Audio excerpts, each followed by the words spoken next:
Ok, bueno, pues entonces vamos a dar inicio a nuestra siguiente plática aquí de la tarde. Nuestro siguiente expositor, ¿no? Aldebarán Alonso, ¿no? Primero, más que nada, bienvenido. Muchas gracias que estés aquí. Aldebarán es un ingeniero de sistemas embebidos que trabaja actualmente en Valiot. Tiene experiencia justamente trabajando con software, hardware, ¿sí? Y en esta ocasión nos va a dar una plática sobre cómo integrar protocolos de comunicación industrial utilizando Elixir y NERVS, ¿no? Otra plática justamente relacionada con el tema de NERVS y sistemas embebidos. Entonces creo que va a estar súper interesante. Otra vez muchísimas gracias y por favor, Ok. bienvenido. Bueno, primero que nada, muchas gracias. Me da mucho confort que haya cierto interés en mi trabajo. Entonces, pues bueno, espero que les agrade esta presentación. Y pues sí, esta es otra plática de NERVS y de hecho yo me siento muy identificado con la plática que hubo con este Alfonso, en donde él hablaba desde el punto de vista donde un developer trabajaba más hacia el hardware. En este caso es al revés. Quizás yo como ingeniero de embebidos, empecé en bajo nivel con C++, ensamblador, y di el salto a lo que es un lenguaje de alto nivel que es Elixir. Entonces, esta es mi experiencia y la forma en la que fui trabajando para desarrollar dispositivos. Entonces, bueno, espero que les agrade. Pues sí, yo soy Aldebarán Alonso. Me pueden encontrar en GitHub como Alde103, también en Slack, me parece que estoy así en el canal de Elixir. Y pues bueno, pues sí, yo trabajo en Valiot. Valiot es una empresa que está en el giro de Industria 4.0. Entonces lo que busca es implementar inteligencia artificial para tratar de optimizar el proceso de manufactura de nuestros clientes. Pero pues bueno, no existe inteligencia artificial sin datos. Entonces lo que el trabajo de mío, de ingeniero en embebidos, es desarrollar estos dispositivos que sean capaces de comunicarse con hardware de nuestros clientes para poder llevar esa información a los algoritmos y posteriormente dar este resultado de optimización que buscan nuestros clientes. Entonces, estos dispositivos se comunican con dispositivos de control, como son los PLCs, sistemas SCADA, o MES, o RAPs. Y pues sí, realmente de eso se va a tratar un poco la plática, de cómo es esta integración con otros dispositivos. Ese es el contenido que voy a cubrir, que pues es una introducción al problema y pues dar más un feeling de qué es lo que se trata de solucionar o cuáles las problemáticas que yo me he topado. También, bueno, después de eso hago una breve introducción a lo que son los protocolos de comunicación industriales y cuáles son sus enfoques principales. Y posteriormente, pues ya me meto un poco más a fondo en la parte de agregar soporte de este protocolo y voy a hablar específicamente, bueno, mayormente sobre el protocolo PCUA, que es un protocolo que se está utilizando mucho en la industria y tanto para IoT como para sistemas de control y otras cosas. Vamos a ver un pequeño demo, a ver si me alcanza el tiempo. Voy a dar opciones que nosotros hemos desarrollado para comunicarnos con dispositivos y trabajo futuro. Y bueno, primero que nada, sí, un disclaimer. Estas máquinas pues, realmente son muy caras y gestionan insumos que pueden tener cierto valor comercial muy alto. Y no solo eso, sino que estas máquinas también dependen mucho de la vida humana. Entonces, siempre se tiene que, cuando se trabaja con este tipo de máquinas, siempre se tiene que tener un alto grado de responsabilidad de que saber lo que se está haciendo, también pedir los permisos y que se comprenda qué es lo que se va a hacer sobre el proyecto. Y pues bueno, el problema, pues realmente es desarrollar un producto, pero que sea para un ambiente industrial. Entonces, aquí voy a hacer una pequeña analogía en donde nosotros ya tenemos un sensor que estamos desarrollando. Entonces tenemos los siguientes requerimientos, que es el hardware para que el sensor pueda leer la magnitud física de la variable que queremos medir. También tenemos una interfaz de usuario, que es para que pueda ser parametrizado el sensor. Requerimos de datos históricos para mantener logs y eventos esporádicos que puedan ocurrir, y Machine Learning que bueno, siempre se ocupa algún tipo de filtrado específico o algo de forecasting, de pronóstico de situaciones, ¿no? Entonces es más o menos el dispositivo que queremos desarrollar, es una analogía nada más. Y pues bueno, pero pues nos topamos con que estas necesidades pues las podemos cubrir con el ecosistema creciente de Elixir. Entonces tenemos NERVs para manejar lo que es el hardware, las actualizaciones over the air con NERVs Hub. tenemos Phoenix para hacer las interfaces de usuario que puedan ser accedidas a través de un puerto, de un servidor, bueno, vaya, dentro del dispositivo se puede hostear un servidor y puedes acceder a su configuración. O también está Scenic, que si tienes una pantalla física, tú puedes configurar esa pantalla y ya desplegarla ahí justo para que el usuario le pique directamente al dispositivo. Utilizamos Ecto también para poder hacer esta interacción con una base de datos que tú puedes embeber en el dispositivo de NERVS. Y por último tenemos NX y Axon para poder hacer estas, pues sí, redes neuronales, machine learning, todo esta necesidad que habíamos expuesto, ¿verdad? Entonces, bueno, pues claro que este trabajo pues es grande, requiere de muchas interacciones, pero pues digamos que ya tenemos nuestro dispositivo que es este condensador de flujo, ¿no? Entonces, digamos que ya tenemos las revisiones posibles, testeado, todo validado y ya lo queremos hacer, que es el siguiente paso, que es pues, básicamente venderlo, ¿no? O sea, tenemos que buscar quien quiera comprar nuestro dispositivo para que le haga uso a nuestro producto. Pero entonces aquí surge la problemática de que sí, tienes un sensor muy bueno y todo, pero el cliente te dice, ¿y cómo lo meto a mis dispositivos? ¿Cómo lo uso? O tengo que contratar a un operador para que vea el valor de la velocidad y teclearlo en mi máquina? ¿Cómo hago yo esa interacción? Entonces tú le dices, oye, bueno, pues dime cómo son tus máquinas y yo lo integro. Pero bueno, pues así se ven las máquinas, o sea, son máquinas gigantes de millones de dólares y pues sí, intimidante esta foto que se ve aquí, pero pues bueno, vamos a hacer unos pequeños zooms para ver a quién realmente debemos de hablarle, porque no te tenemos que hablar al silo gigante que se ve ahí o a la prensa, al molino, lo que sea, sino que es saber a quién le tienes que hablar y mandar tu información que es necesaria. Entonces hacemos un zoom en esta parte. Normalmente estas máquinas tienen su cuarto de control en donde está toda la electrónica que hace que esto funcione. Si abrimos un gabinete, muy probablemente vamos a encontrar un PLC, un sistema, es básicamente una computadora que está testeada para que sea fault tolerant y que sobre lo que pueda pasar, la maquinaria siga funcionando y que tenga su respectivo respaldo y todas las cosas que la industria necesita. Entonces, realmente estos dispositivos son los que tenemos que entablar conversaciones. Sin embargo, el problema es que no suelen hablar los lenguajes que nosotros hablamos. O sea, ellos no conocen de HTTP o si lo conocen, no lo usan para mandar información relevante, sino que ellos utilizan protocolos industriales muy enfocadas en lo que se trata de hacer en el caso de negocio. Y pues bueno, eso es lo que vamos a estar hablando, protocolos industriales. Esta imagen me gusta mucho porque, bueno, principalmente esta parte de aquí, que menciona, es un gráfico donde te muestra que entre más funcionalidades tengas, más complejos son los datos que tú estás mandando y también pues el costo incrementa. Entonces, aquí se enlistan una serie de protocolos industriales y te menciona que, bueno, pues es que tú te estás moviendo entre una funcionalidad muy básica y pues es relativamente barata, pero pues conforme más abstracta quieres hacer la cosa, pues se va aumentando la complejidad e igual el costo. Entonces, el siguiente paso es cómo meter estos protocolos en tu dispositivo.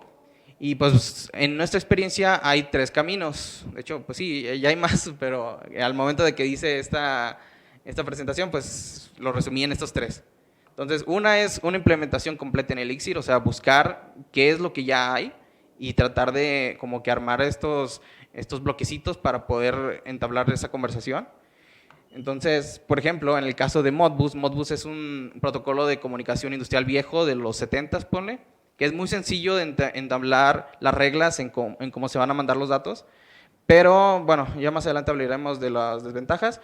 Aquí lo importante es ver que dentro del ecosistema que ya existe en Elixir, existen librerías para ya nosotros simplemente poner esta lógica del protocolo de una forma sencilla. Por ejemplo, tenemos CircuitUART, que, bueno, para esto Modbus tiene diferentes capas de físicas en donde pueden mandar el dato. Uno es RTU, de modo serial, y otro es el modo TCP, que es por ya cuando hablamos de comunicación entre redes. Entonces, si vamos a trabajar con redes, pues ya sabemos que existe VintageNet, que te ayuda a gestionar, por ejemplo, el Wi-Fi, la red Ethernet y todo eso, y también tenemos CircuitUART para manejar comunicaciones seriales. Entonces, nosotros agarramos estos componentes y creamos una librería que se llama Modbus. Entonces, aquí ya nosotros implementamos la lógica de del protocolo y pues ya está relativamente fácil de usar para que tú puedas o ser cliente o ser servidor y poder entablar conversaciones con los dispositivos que hablen con este lenguaje, porque pues al final del día los protocolos vienen siendo otros idiomas, como si fuera, bueno, pues tengo que hablar chino, pues hago mi librería que habla chino, ¿no? Entonces aquí es lo mismo, hay que hacer librerías para poder hacer que los dispositivos se entiendan entre ellos. Ventajas de Modbus es que pues sí es un protocolo viejo, pero pues por lo mismo que es viejo ya ha sido aceptado mucho por los vendors, los comerciantes de dispositivos, entonces muy probablemente los dispositivos ya usan este protocolo y es fácil de integrar. El contra es que como es muy arcaico también es difícil modelar un dispositivo con esta información, ya que este protocolo solo utiliza dos tipos de datos, uno que es o booleano o es un entero de 16. Todo lo que necesita hacer tu dispositivo lo tienes que modelar con eso. O sea, ¿quieres una temperatura flotante? Bueno, el flotante es de 32 bits, no, pues dos registros de 16 y tienes que hacer la matemática para jugar con los bits. Entonces es muy complicado.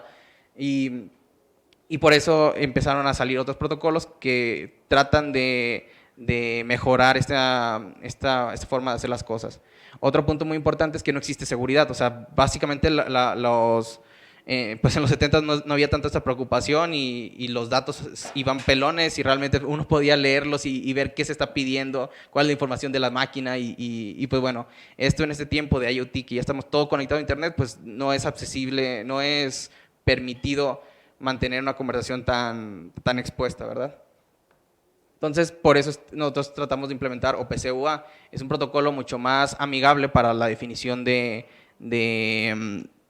dispositivos, también maneja seguridad, puede ejecutar métodos. O sea, este protocolo es muy enfocado como en el paradigma de orientado a objetos. Entonces, tú puedes modelar el objeto sensor, que tiene un atributo de temperatura y pues simplemente lo defines como una especie de esquema.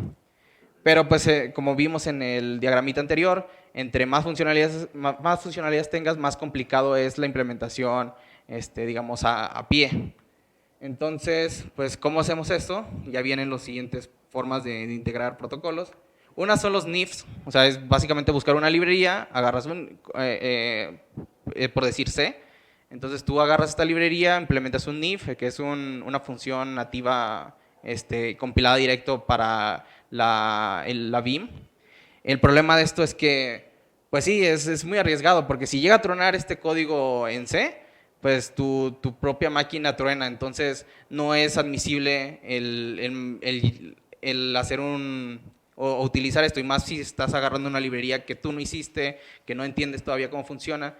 Entonces, por ese lado, nosotros quisimos explorar el siguiente punto, que son los puertos de Elixir. Entonces, este es a grandes rasgos cómo se usan los puertos Elixir para estos wrappers que nosotros diseñamos. En una parte pues está la librería, esta puede ser en C, en Python, en Rust, en cualquier otro lenguaje. Después hay un middleware en el que le hace peticiones a esas librerías y esta se comunica a través del puerto por un standard input, standard output, que el puerto maneja básicamente como que comandos de un proceso de Elixir que está gestionando este puerto. Entonces, lo que va a seguir ahorita es describir un poquito más a detalle cada uno de estos pasos, empezando por desde adelante hacia atrás, en la parte de la librería. Pues nosotros lo que buscamos es primero que se cubran todas las necesidades. Una es que tengamos el servidor, el cliente y que sea seguro y que podamos modelar fácil. Entonces, para eso está esta librería que es Open 62541. Entonces, esta librería nos interesó mucho porque tiene todos los factores que necesitamos y además hay otras como perks muy buenos que es, por ejemplo, los maintainers son organizaciones, por ejemplo, como universidades o empresas que su negocio es esto. Entonces, naturalmente nos damos cuenta que esta librería no va a morir en un futuro cercano. Entonces, es bueno tener eso en consideración, también ver cuántos commits, la frecuencia de los commits y, más importante aún, la documentación. La documentación tiene que ser muy amigable para poder nosotros integrarla, ver su API, que su código fuente esté disponible y fácil de entender, que tenga el proceso de compilación muy bien documentado, eso es clave y vamos a hablarlo más adelante, y que tenga tutoriales y ejemplos para que nosotros podamos desarrollar nuestro middleware de forma más sencilla y pues que el soporte, los canales de ayuda en la comunidad sea buena. También importante la licencia, porque pues si la licencia no lo permite, pues no podemos usar su código bajo nuestros fines. Bueno, ahora pasando a esta parte del middleware. El middleware, bueno, como les mencionaba, o a lo mejor no se los mencioné, pero esta librería está escrita en C. Entonces Erlang ya tiene una librería que te ayuda a esta integración. Se llama EI y pues bueno, básicamente tiene muchas funciones para encodiar datos y decodiar y encodiar datos para que tu middleware pueda entender las peticiones que vienen de Elixir y que pueda mandar las peticiones de salida del código de C. Entonces, como les menciono, o sea, ustedes básicamente mandan un dato en C, en binario, y pues lo encodeas de regreso con un estándar que tú definas. Entonces, bueno, aquí se ve código que es un poco, pues, BC, digo, pero bueno, básicamente, este grapper yo me basé mucho en la librería de CircuitWard. Es una librería muy amigable para entender cómo funciona este enfoque. Entonces, yo agarré esa misma idea en donde hay una estructura en donde tiene el nombre de la función que se quiere ejecutar y el callback. Entonces, simplemente es una tupla y aquí tiene la lista de todo el grapper de cada una de ellas. Entonces, existe una función que agarra la información que viene de Elixir y va descomponiendo las cosas. Por ejemplo, aquí primero sacamos la versión del binario, luego sacas una tupla en donde va a venir, digamos, la promesa que nosotros nos hacemos, que siempre va a llegar el nombre del comando que queremos hacer, la metadata que viene de Elixir, que más adelante vamos a hablar, y los argumentos de la función. Entonces, ya después de eso, pues se ejecuta el handler al que se apunta y pues esto es simplemente una comparación de strings para ver cuál es la función que quieres ejecutar y pues liberar información, ¿no? Y bueno, esta parte del main es básicamente, en este caso como lo muestro aquí, es el servidor, entonces es como que la forma de arrancar el servidor como tal. Bueno, esta es específicamente la función que estamos grapeando en C. Entonces el middleware ya sabe cuál función va a ejecutar, entonces decodifica el valor, por ejemplo, del puerto en donde el servidor va a sacar bueno, va a estar escuchando. Entonces, este es ya el API de la librería, entonces le estamos hablando de la librería, manejando pues la configuración del servidor y los puertos. Y por último viene ya la respuesta, o sea, aquí te regresa un valor, entonces nosotros sabemos que, bueno, al leer la documentación sabemos si queremos reportarlo como un error o no, o simplemente regresamos un OK. Entonces, aquí es como se manejan los outputs. Esto va a tener un poquito más sentido después, que es la metadata que llega a C. Pero, por ejemplo, es cómo se manda un OK en código de C. Pues es un buffer finito, en donde tú le pones primero la versión del binario que estás encodiando. Después le pones que va a ser una tupla de 3 elementos. Esos 3 elementos, bueno, esta es una función que más adelante describiré, que son los elementos de un gen server para saber quién le está mandando una petición. Y pues simplemente encodiar el átomo OK. Entonces, bueno, ahora hablando de la parte del puerto.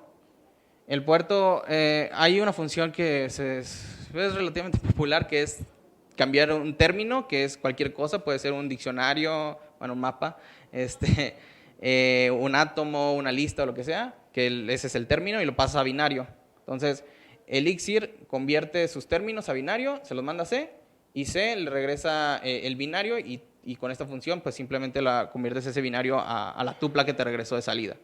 Entonces, estas son como que la promesa que nosotros definimos al momento de desarrollar nuestro middleware, en donde, pues bueno, es la función que se va a ejecutar, los datos del gen server, que pues, más adelante vamos a hablar, y los argumentos de C. Entonces, y también sabemos que como promesa, que puede ser el tipado básicamente, que te va a contestar, el any viene siendo esta parte, solo que no lo escribí, lo del gen server, y pues un OK con datos o un error y el tipo de error que es. Y bueno, por último, ahora sí la parte de Elixir. En la parte de Elixir, nosotros nos basamos en usar gen servers, puertos de Elixir, y pues casi todos son llamadas del tipo call. Entonces, estas llamadas siempre se manejan con handle calls, y donde te llega tu request. Esta es la metadata del que tanto les hablé, el from, que casi no se suele usar tanto, y el estado del gen server. Entonces, aquí lo tricky es que normalmente cuando usamos gen server siempre usamos y call específicamente, aquí debería de, este callback debería de contestar un reply con la data que le estás pidiendo al gen server. Sin embargo, también existe la opción de decirle, no, espérate, te contesto después. ¿Y cómo le contestas después? Bueno, existe esta otra función que se llama reply. Entonces aquí le pones qué le vas a contestar y a quién. Entonces, bueno, aquí también muestra un poco de los tests que se hacen y de lo cómodo que es hacerlo de esta forma. Por ejemplo, aquí está el test del driver DC, que es el middleware. Básicamente nomás evaluar que la comunicación se está dando. Aquí pueden ver que utilizo receipt. En su momento no sabía que existía hacer receipt, pero bueno. Entonces, en esta parte, bueno, se define dónde está el ejecutable. Luego vamos a ver la parte de compilación. Y pues sí, todo gen server empieza con el Starlink, automáticamente ejecuta la función init. Entonces se identifica dónde está el ejecutable, en este caso es el servidor, me parece.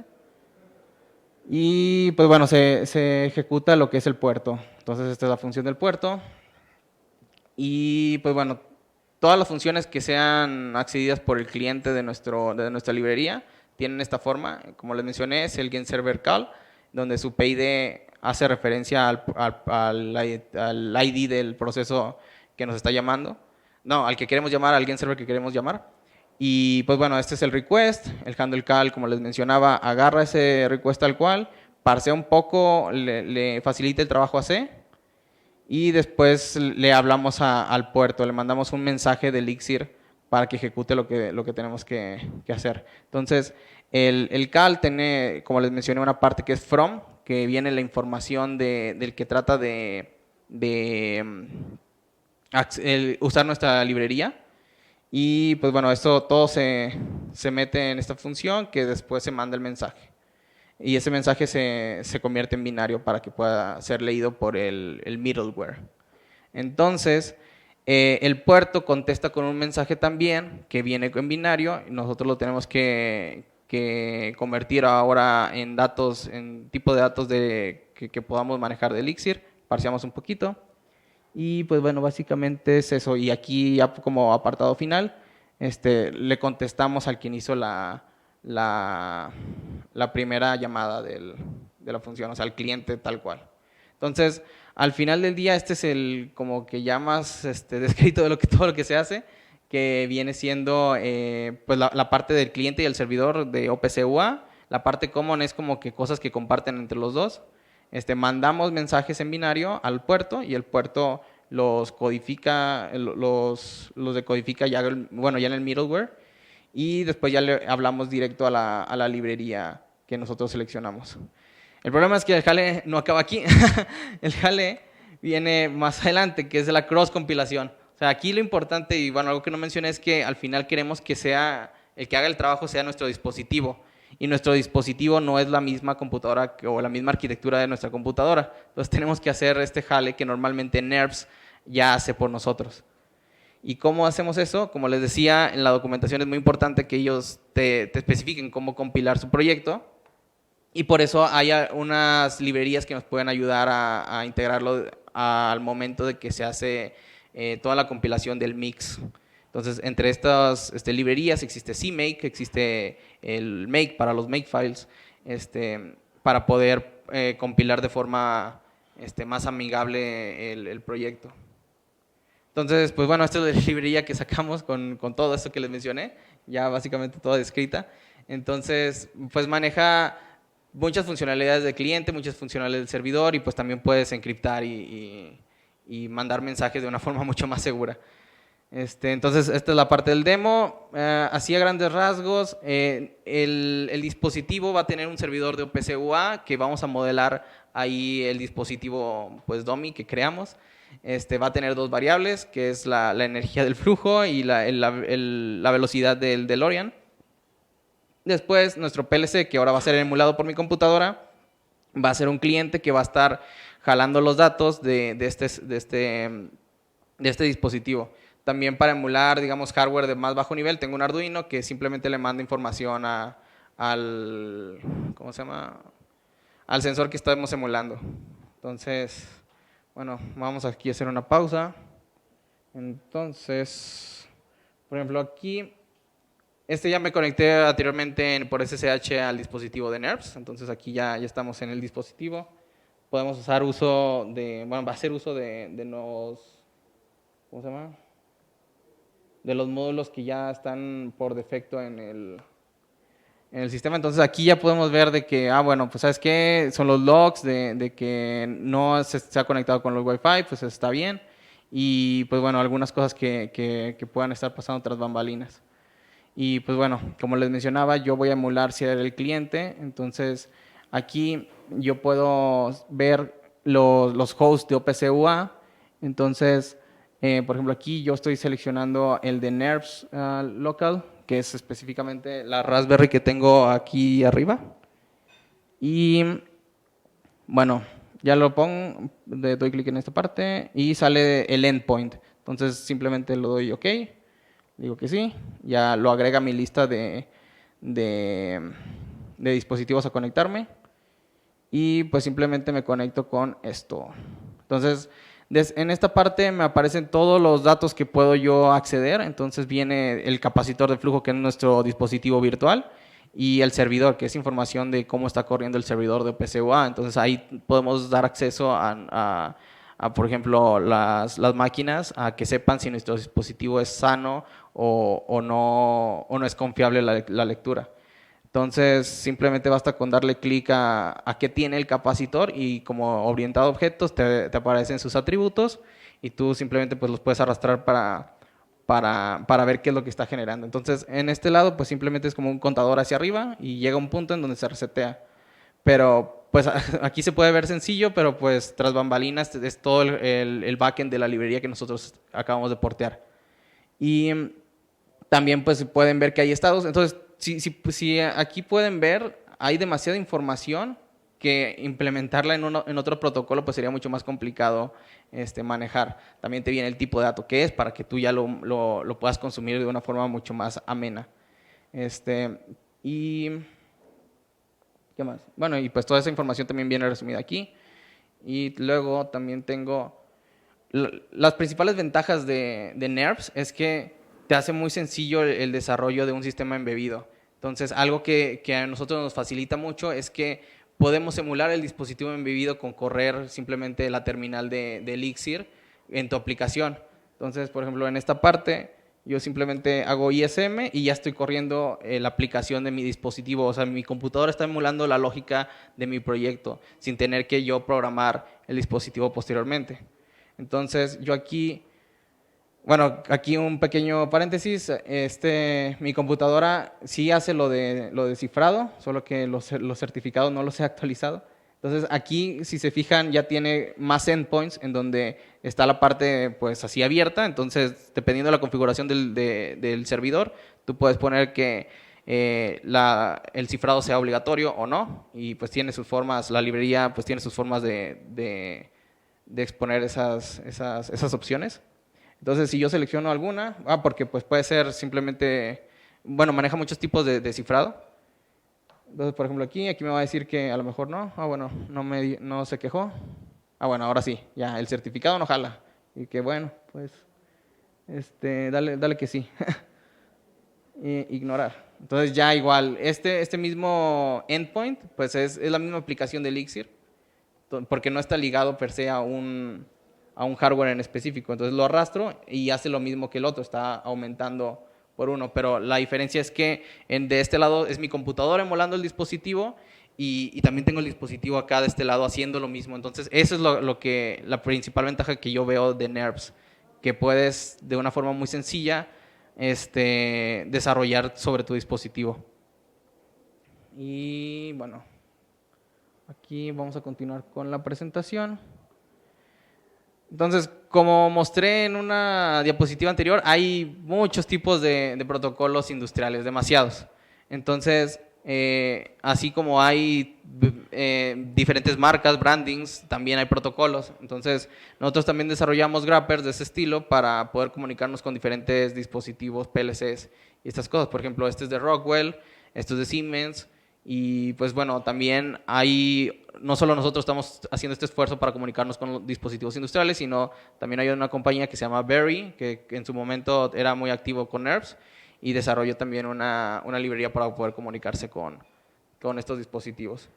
Como trabajo futuro, nosotros tenemos muchas ganas de usar CAN, porque CAN es muy amigable con Linux, tiene mucho desarrollo, ya tras bambalinas, y pues es relativamente sencillo incorporarlo a los dispositivos CAN. Entonces, CAN Open y J1939 son algo que queremos trabajar en un futuro. Y también ya se están creando nuevos protocolos wireless, como por ejemplo Matter, Thread, que esos también son algo muy, muy importante o algo que podría venir en el roadmap. Y pues bueno, eso es todo. Muchas gracias por escuchar. Espero que no haya sido tan bueno. Gracias. Muchísimas gracias. ¿Preguntas? ¿Tenemos preguntas? ¿Por qué dice que es arcaico el tema de los años 70? No. ¿Por qué la discriminación? Mira, ¿puedo caminar bien? No, jala chido. Decía también que aún los dispositivos lo soportan. Aún sigue vivo. Eso es lo... Aún sigue vivo. Sigo tirando. Sí. ¿Más preguntas? Va para acá. Hola, ¿qué tal? Muy buena la plática y Gracias. totalmente fue enfocado a la extracción de la información, Ajá. donde justo esto después viene el tema de inteligencia artificial o machine learning, que es lo que comentas, ¿no? Ajá. Pero ya una vez que extrajiste los datos, ¿ocupas temas de Elixir, Erlang o algo para el proceso de datos o ya ocupas las herramientas que siempre se utilizan para estos temas? No, bueno, ya particularmente en lo que es en mi área de trabajo, sí hago alguna manipulación de datos porque, por ejemplo, nuevamente regresando a estos protocolos de los 70s, que sí, o sea, realmente te llegan en binario y tú lo necesitas hacer un filtro. Entonces es un filtro de media móvil que tú le aplicas un promedio a cierta cantidad de batches de datos porque los datos llegan por segundo y tú lo ocupas en minutos. Entonces haces un pequeño procesamiento. Entonces no hace tanto sentido subirlo y que Python haga algo y que haya un delay, sino a lo mejor lo podemos hacer directo ahí en el dispositivo. Por ejemplo, aquí, que ya es el código del demo, que no lo mostré, pero por ejemplo en esta parte que es la implementación del servidor, que pues realmente no tiene tantas líneas, son unas 100 y algo, y aquí viene una lógica tal cual de que, mira, si llegó a 120, pues trúncalo y es un threshold, ¿no? Entonces, pues ese tipo de cosas sirve mucho que se puedan hacer en código y pues sí. Gracias. Gracias. ¿Alguna otra pregunta? ¿No? Ok, bueno, pues Alvarado, muchísimas gracias nuevamente por la plática. Sí, un Un placer. aplauso, por favor.